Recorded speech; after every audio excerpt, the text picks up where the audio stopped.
2026 சட்டமன்ற தேர்தலில் திமுக கூட்டணியில் 20 இஸ்லாமிய வேட்பாளரை திமுக அறிவிக்க வேண்டும் என தமிழக முதல்வருக்கு பாபநாசம் வட்டார ஜமாத்தார் கோரிக்கை விடுத்துள்ளனர்.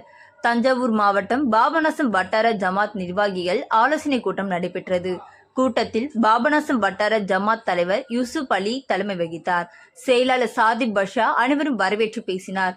முன்னதாக கபிஸ்தல பள்ளிவாசலில் புதியதாக கட்டப்பட்ட மினராவை தொழிலதிபர் முகமது எகயாத் திறந்து வைத்தார்.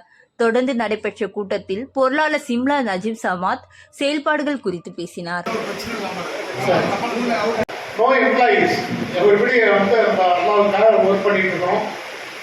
செயலாளர் அங்கே இருக்கிறாங்க, பொருளாளர் அங்கே இருக்கிறாங்க. யாரோ ஒருத்தனை சைன் பண்ணா போதும். இவனும் பெரிய தொகை இல்லை, இது ஒன்றும் பயம் இல்லை, சரிதாங்களா? ஏன்னா 2 out of 3 பொதுவாக சொல்லுவாங்க, தேவையில்லை.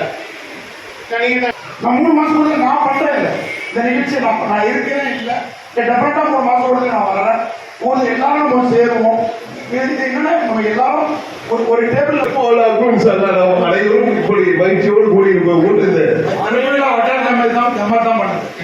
அதற்கும் அனைவரும் இதனுடைய ஆயுதையும் வளர வீழ்த்தருவாங்க.